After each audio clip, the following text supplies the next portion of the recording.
Di rumah salah satu kakak di sini ya. Artinya ada jiwa baru yang fitrahnya bersih suci. Kita harapkan kebaikannya, kita harapkan kebaktiannya, kita harapkan pengaruh baiknya untuk bisa menjadi pengaruh yang baik untuk masyarakat sekitar bahkan keluarganya. Begitu juga Nabi SAW. Nabi SAW itu didoakannya sudah jauh-jauh hari. Siapa yang mendoakan agar lahir Nabi dan Rasul dari bangsa Arab?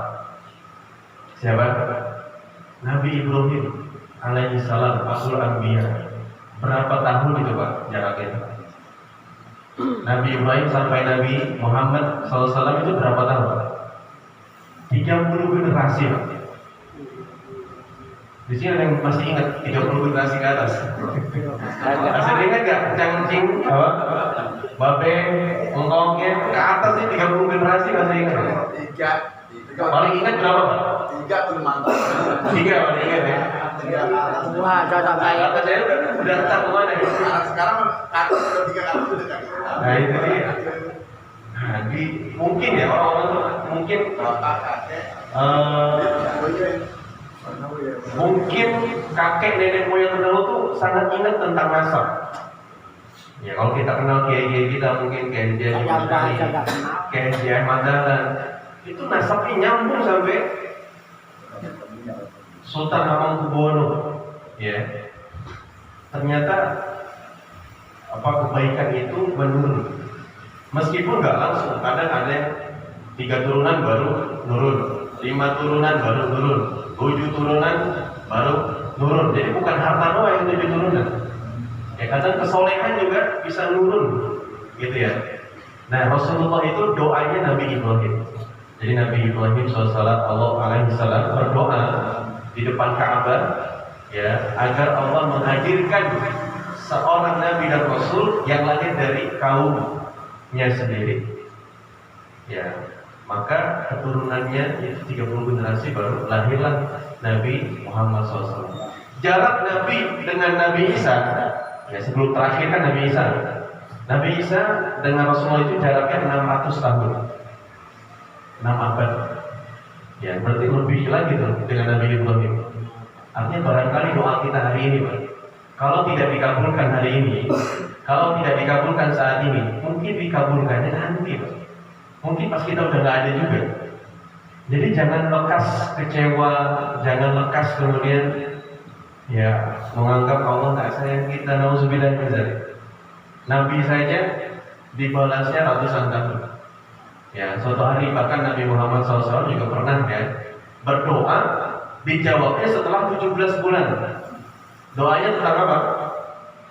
Doa untuk dipindahkan kiblat dari Masjidil Aqsa ke Masjidul Haram. Itu doanya 17 bulan. Baru kemudian Allah kabulkan bahwa liwajhaka syatrul Masjidil Haram. Ya, nah nanti ada monumennya Masjid Qiblatain. Insyaallah kita diberikan rezeki ke sana. Ya, jadi maka kalau bicara tentang kelahiran Nabi, kita bicara tentang harapan. Ya, di mana Rasulullah SAW ini ketika lahirnya itu sudah memberikan berkah untuk sekitar. Mukjizatnya itu bukan ketika jadi Nabi dan Rasul saja, Pak.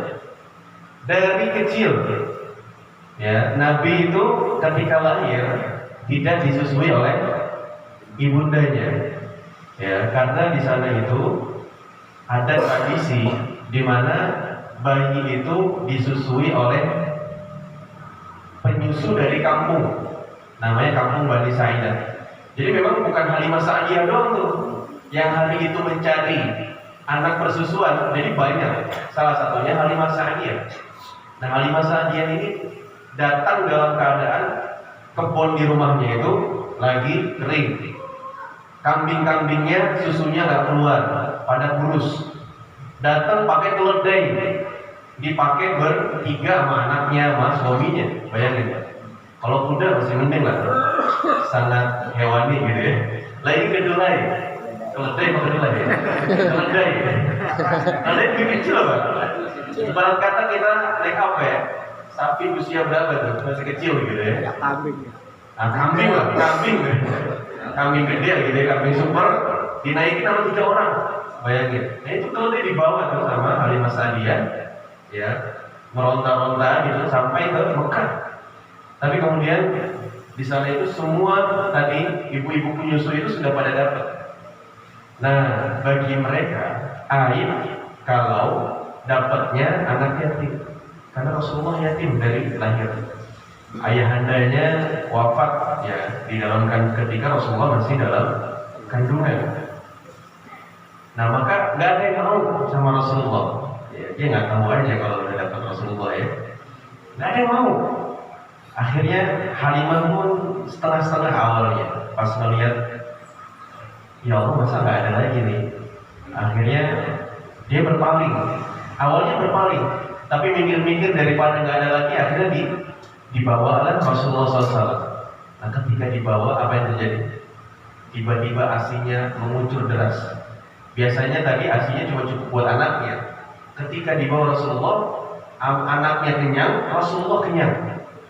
Kemudian hewan-hewannya pun makannya banyak, kambingnya jadi gemuk, kemudian kebunnya juga jadi subur.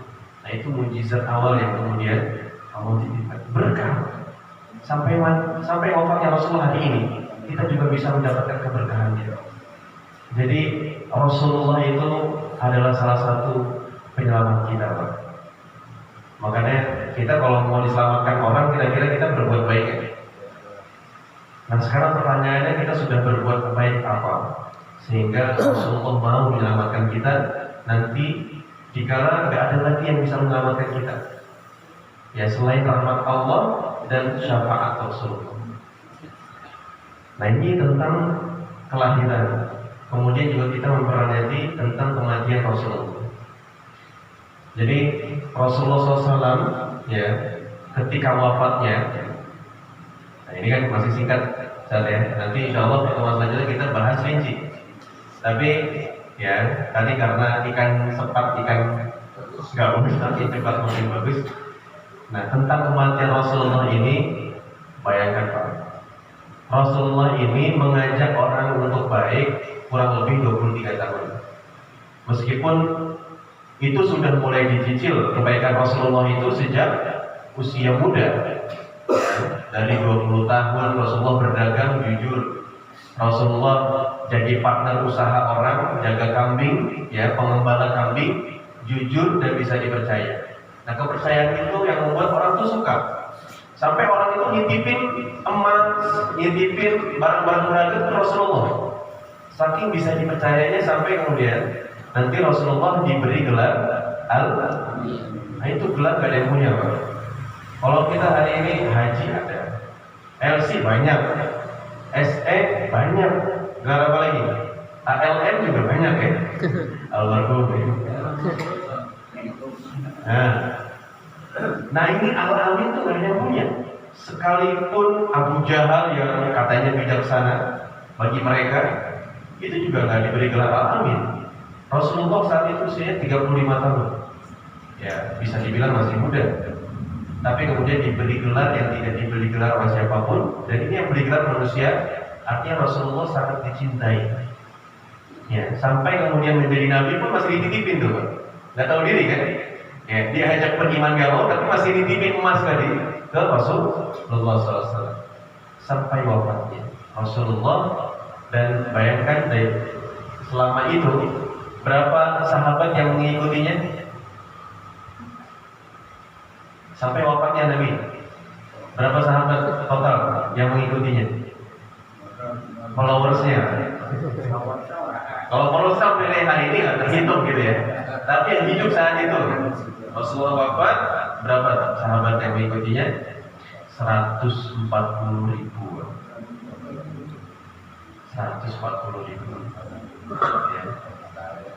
Nah tadi kita dengar ya Pak Haji Halim, dulu Masjid Mujahidin dibangun itu cuma 3 orang. Sekarang alhamdulillah bertambah 12 orang. Kalau dihitung dari segi itu pengurusnya kan. Kalau dari segi jamaah mungkin lebih banyak. 100. Ya. Banyak cara. Iya betul. Nah kita juga begitu insyaallah musola ini. Ya. Makanya tadi perlu ada orang-orang yang istiqomah. Ya kita nggak tahu Allah kasih rezeki kapan. musola ini bisa kemudian berkembang, diterima masyarakat, kemudian bisa makmur. Ya, itu yang kita harapkan kan. Karena membangun masjid itu bukan soal bangunannya, tapi siapa? Manusianya. La masjidul ussisa bittaqwa. Ini enggak enggak lebih dulu masjid Nabi itu enggak sebagus ini ya. Bayangkan Nabi pertama kali bangun masjid kayak gimana? Ya, cuman dibersihin lahan nih, lahan lebar mungkin 15 kali 15 lah. Ini berapa kali lebar? 15 sama mirip lah ya. Kurang lebih ya, ini kurang lebih nggak sama. Kurang misalnya 15 kali 15 itu dibersihin pasir-pasirnya dari najis-najis, kemudian dikasih kotak, ya nggak ada atap, ya awalnya nggak ada atap, dikasih kotak gitu aja, kasih dinding ya, dindingnya juga dari tangan liat dicampur dengan kotoran unta, mohon maaf. Ya karena kotoran unta itu kalau diaduk-aduk kasih air itu sama kayak semen. Nah kalau di Sudan dulu tempat kami belajar itu pakai kotoran keledai. Nggak tahu kalau kotoran kebo bisa nggak? Bisa, kotoran sapi bisa. Ya kalau udah mengering, udah mengeras, ya itu nggak jadi najis, gitu ya. Nah, jadi intinya tuh itu, ya mungkin ya setinggi manusia saat itu batasannya. Kemudian atapnya juga yang dipakai hanya mungkin 3 sop atau 5 sop di depan.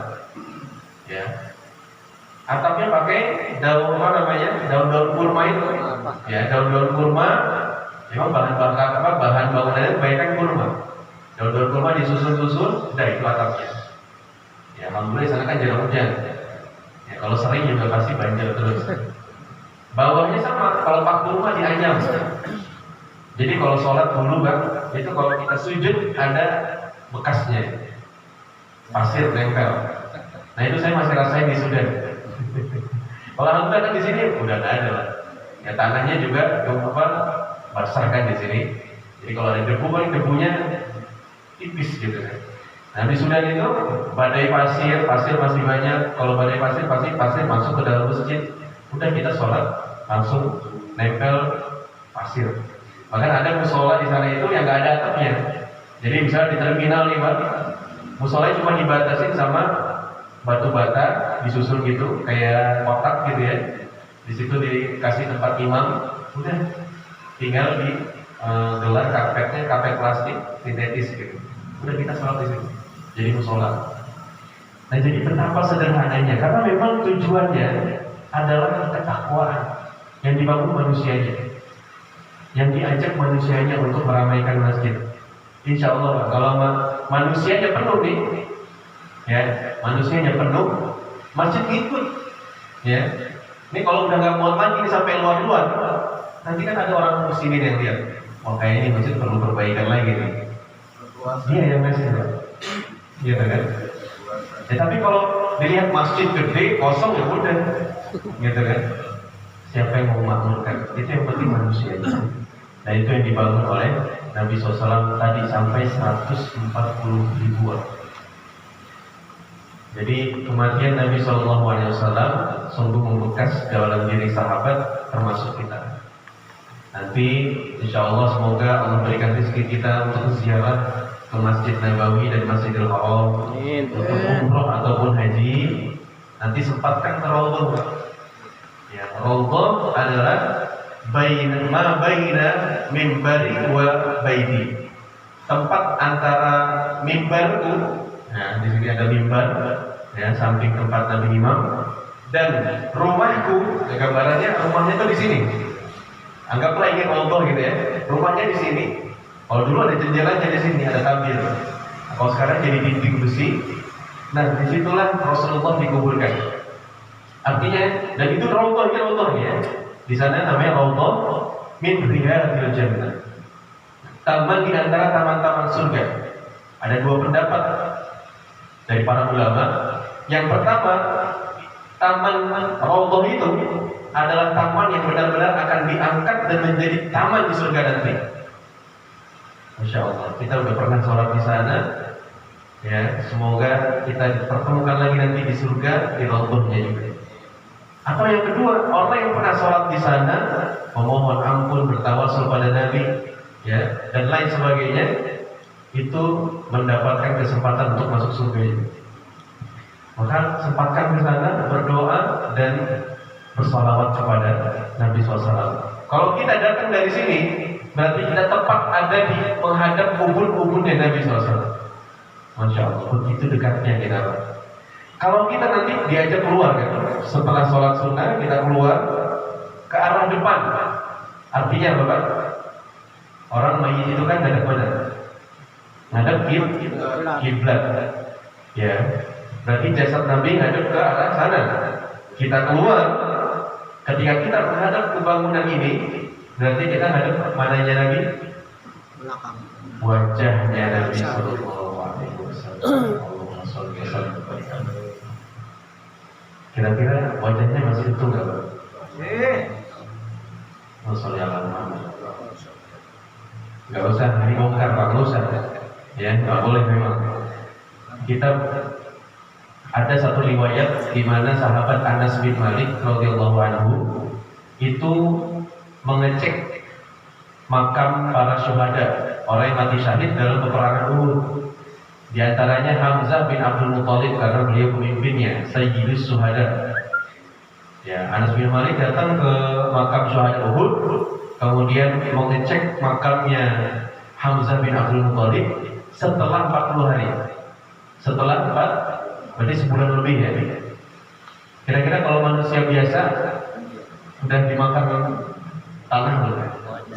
Ya habis Pak. Latung. Ya, paling enggak dagingnya udah. Daging-daging kita ini udah selesai Pak. Tinggal tulang-tulangnya minimal. Gitu ya. Nggak tahu wallahu alam kalau yang dalam peti ya. Tapi kalau yang kita langsung kayak kapan bersentuhan dengan tanah 40 hari itu udah mulai hilang. Nah ini ketika dilihat itu masih utuh tubuhnya dan darahnya masih segar. Ini kan mati syahid. Mati syahid itu kan dalam peperangan banyak luka darah ya yang bocor. Nah itu masih segar. Kita ngelihat darah aja yang keluar misalnya itu kan berapa menit, berapa jam juga udah mulai membusuk kan gitu ya, menghitam. Ini masih segar. Nah ini jasadnya syuhada, apalagi Rasulullah. Ya, apalagi Rasulullah.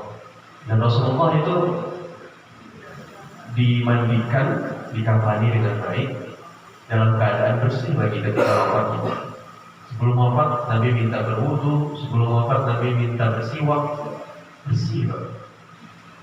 Jadi bayangkan, ya kita berhadapan dengan Nabi SAW. Kenapa? Terakhir Pak ya. Kenapa kita harus menjalankan sunnahnya? Kenapa kita harus merutinkan sholawat padanya? Itu bukan buat Nabi. Itu balik lagi buat kita. Sholawat kita, salam kita untuk Nabi itu kembali untuk kita. Ya. Kenapa? Nanti diriwayatkan oleh Abdullah bin Mas'ud radhiyallahu anhu, nanti di yaumil akhir, di hari akhir kelak, seluruh umat manusia yang beriman itu berbondong-bondong jadi syafaat. Pertama kali yang dituju siapa? Ini umat yang beriman dari zaman Nabi Adam sampai Nabi Muhammad SAW. Ya. Yang pertama didatangi Nabi Adam. Ketika datang ke Nabi Adam, ini ayahanda kita semua, bukan hanya para nabi, nenek moyang kita semua. Sampai di Nabi Adam bilang nggak bisa ACC, nggak bisa kasih rekomendasi. Ya, karena dulu saya pernah bersalah. Nabi Adam pernah lalai, tidak mengindahkan perintah Allah, nggak boleh makan buah, ternyata tergoda oleh iblis dan dimakan. Lalu kata Nabi Adam, pergilah kalian ke Nabi Nuh alaihissalam. Sampai di Nabi Nuh. Nabi Nuh termasuk golongan Nabi dan Rasul yang ulul azmi minar rusul, yang paling sabar dan paling berat ujiannya. Bayangin Pak, 950 tahun berdakwah, pengikutnya cuma sedikit. Yang naik kapal Nabi Nuh itu pengikutnya sedikit, banyaknya hewan. Ya, lama sekali. Dengan kesabaran itu akhirnya bahkan Nabi ya Nabi Nuh kan juga digelari yang memang penyabar. Ketika diminta, Nabi Nuh bilang, bagaimana aku bisa memberi syafaat kepadamu, sedangkan ketika anakku saja, ya, yang memang mengingkari Allah, aku minta untuk Allah selamatkan, itu nggak dikasih. Kan'an, ya. Jadi Kan'an, salah satu anaknya yang nggak beriman, itu nggak diselamatin juga. Kemudian Nabi Nuh bilang, ya sudah, pergilah kalian ke Nabi Musa alaihissalam. Nabi Musa alaihissalam pun demikian. Kalian nggak tahu kaumku siapa? Bani Israel.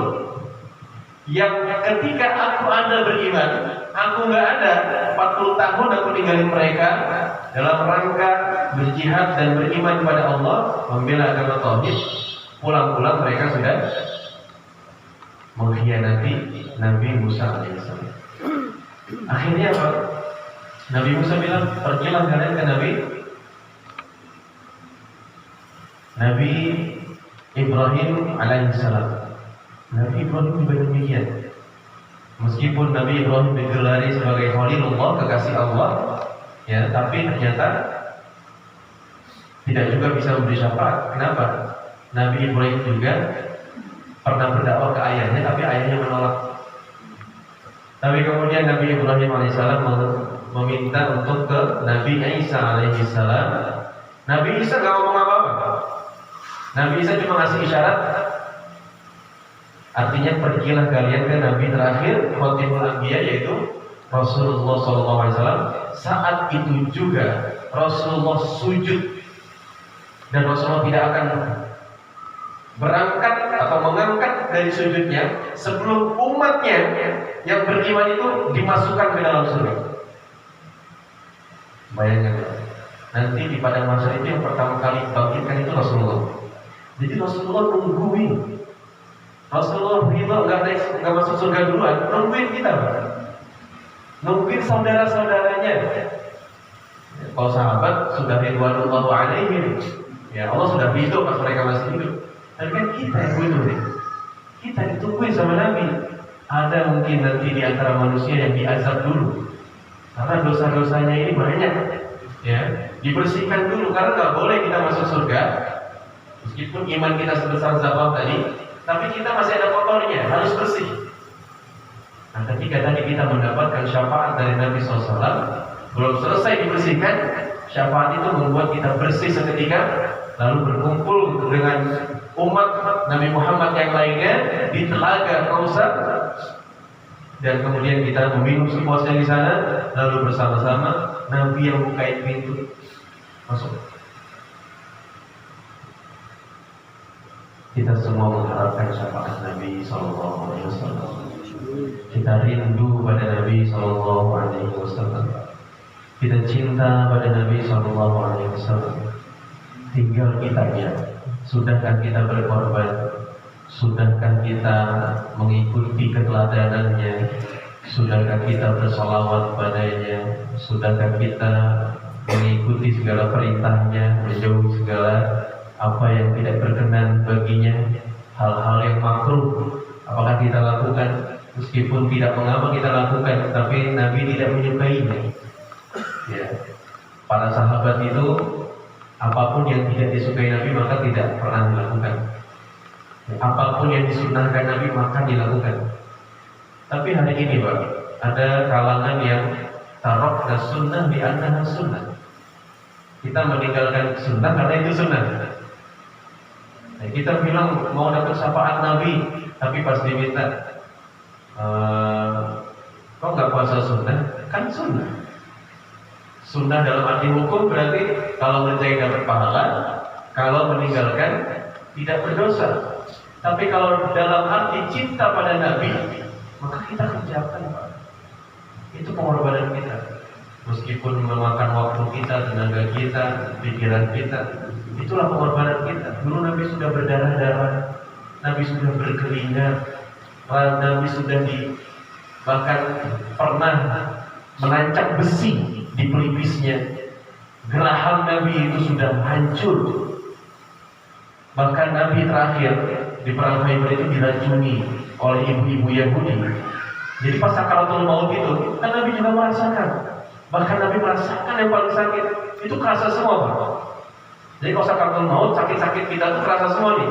Yang punya bawaan dalam penyakit dalam ya. Nabi juga sama. Ketika sakaratul maut, yang bekas gigi gerahnya yang hancur itu di perang Uhud itu kerasa. Nyerinya minta ampun. Kemudian racun yang sudah masuk ke dalam juga kerasa. Gitu. Jadi mari kita cintai Nabi kita. Ya semoga dengan peringatan Maulid ini ya menambah cinta kita ya untuk semangat kalau ada majelis Nabi, semangat kalau ada majelis-majelis kebaikan. Semoga itu menjadi penyebab kita untuk bisa mendapatkan syafaat. Amin ya rabbal alamin. Shallu ala nabi. Allahumma shalli wa sallim wa barik alaih. Sekian, mohon maaf jika ada kekurangan. Allahumma waffiq ila aqwamit thariq. Wassalamualaikum warahmatullahi wabarakatuh. Kehidupannya sejahtera, semua berkah, baik tanamannya, susu kambingnya dan sebagainya, bahkan kehidupannya berkah karena berkat merawat baginda Rasulullah Shallallahu Alaihi Wasallam. Nah itu kehidupan saat beliau itu dilahirkan, terus sampai berlanjut hingga sampai beliau itu menghadapi kematian.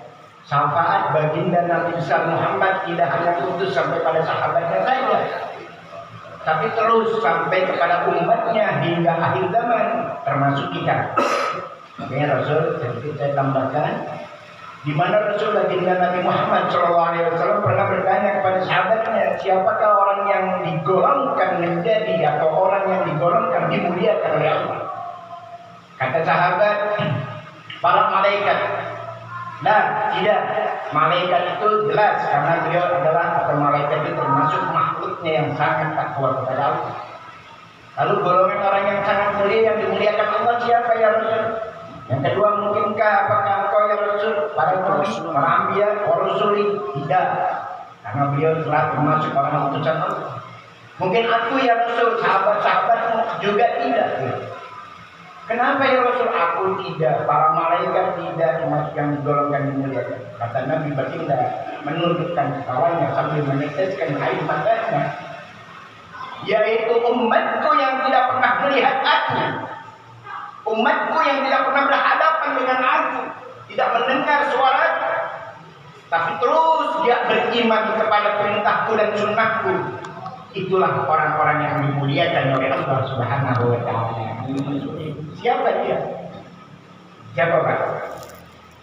Orang yang tidak pernah melihat baginda Rasul, tidak mendengar suaranya, tidak melihat tubuhnya, tidak melihat orangnya, tidak berhadapan langsung, tapi masih beriman mengikuti sunnah-sunnah Rasulullah. Siapa? Kita. Makanya di saat baginda Nabi Muhammad SAW, di saat dia mau menikah itu yang diingat siapa? Tidak istrinya yang cantik, tidak untangnya yang berumur dan kemerahan, tidak. Yang dia cari, yang dia ingat ya ummati, ya ummati, ya ummati. Maka termasuk ini. Makanya alhamdulillah untayan tadi sangat memberikan kita ibrah, pelatihan diri kita agar kita terus berselawat kepada baginda Nabi Muhammad Shallallahu Alaihi Wasallam. Alhamdulillah ilmu kita dapatkan malam ini yang sangat mulia. Sedikit mohon izin Ustaz, saya di saat kuliah di Darul Ma'arif ada guru saya, dosen saya yang bernama Dr. Sayyid Adil Al-Munawar. Setelah beliau jadi dosen saya 2 tahun, beliau mengajarkan usul fiqh. Lalu kita dengan pimpinan Megawati, beliau diangkat menjadi Departemen Menteri Agama. Itu namanya Dr. Sayyid Adil Al-Munawar. Mohon izin, ini insya Allah nanti saya masukin YouTube ya. Insya Allah itu setiap kegiatan kita ada dokumentasinya. Saya punya channel YouTube, insya Allah kita masukin untuk kalau kita banyak lupa, kita ajak materi-materi yang disampaikan itu kita di YouTube-nya.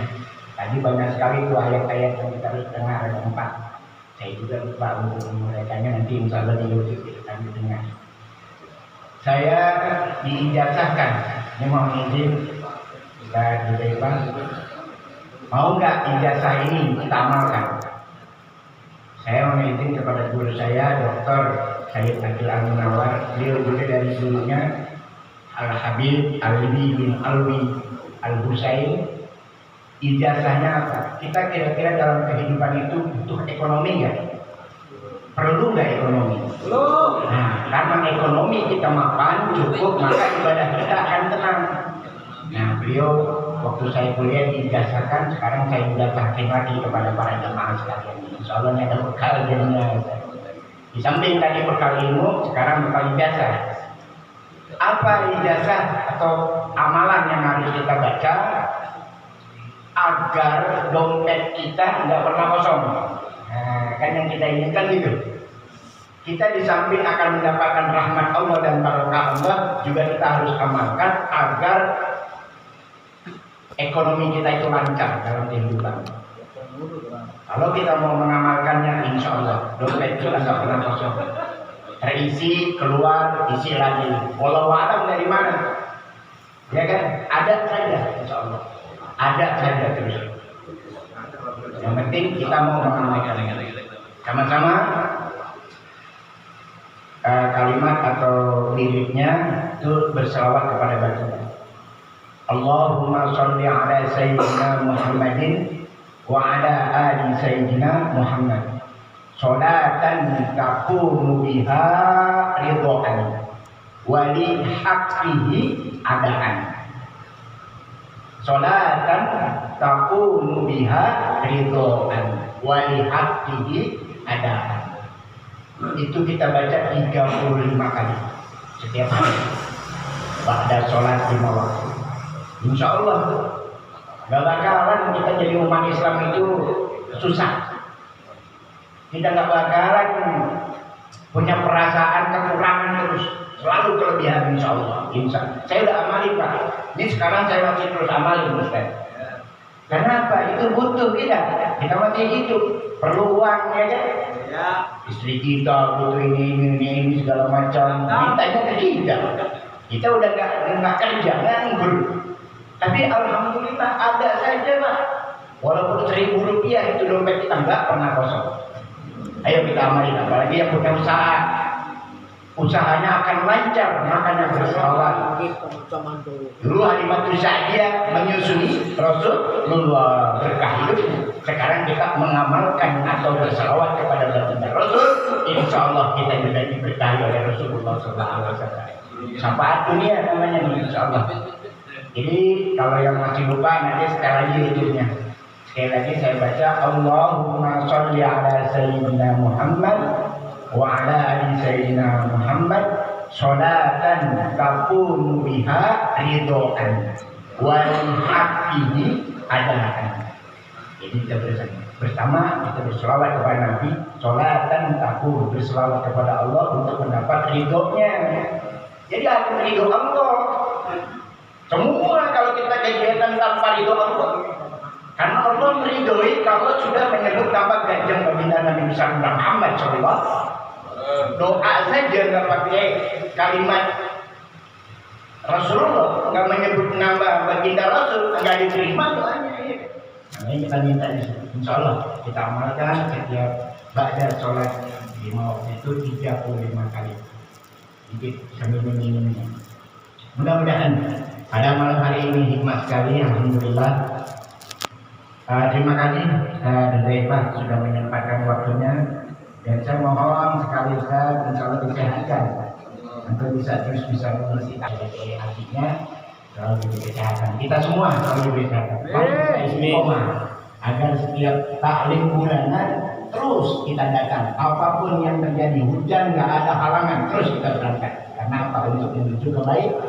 Nah, saya mau mengajak nih, setiap ada perkumpulan kita perlu ekonomi juga. Ini belinya pakai apaan nih? Ya Allah. Kita juga nih Ustaz kita nih.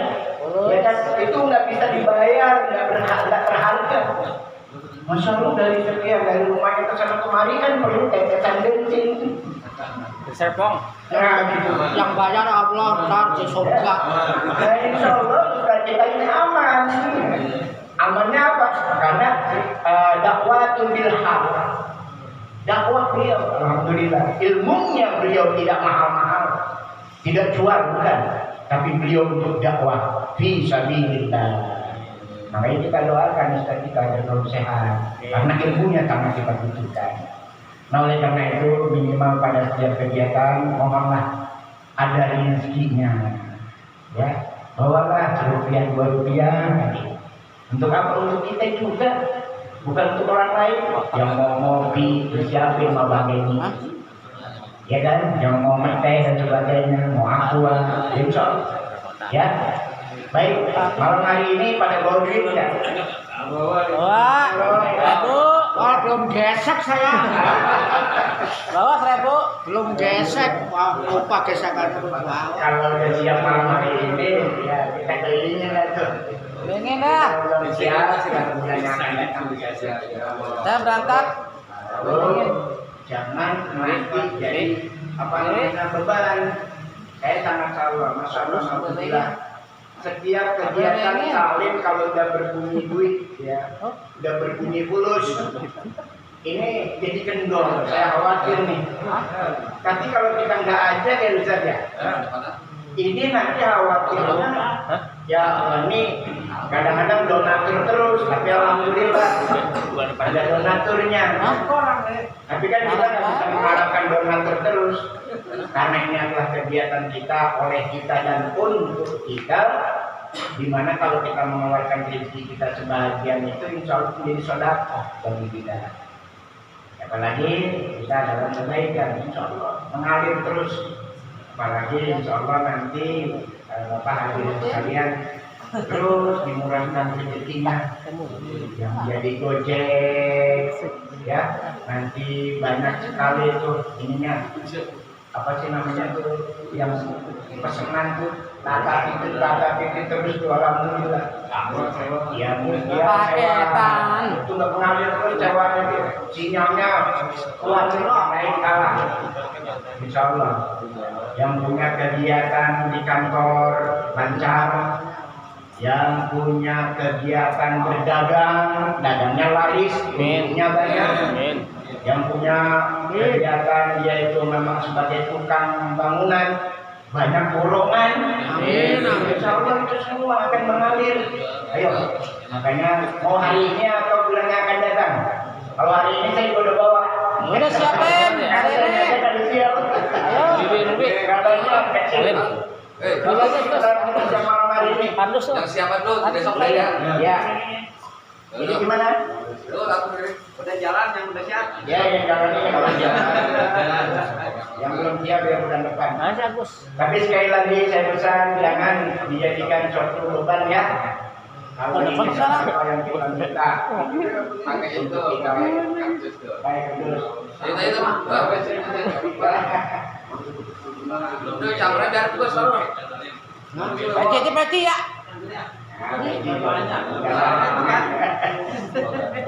Peti. Hei. Start.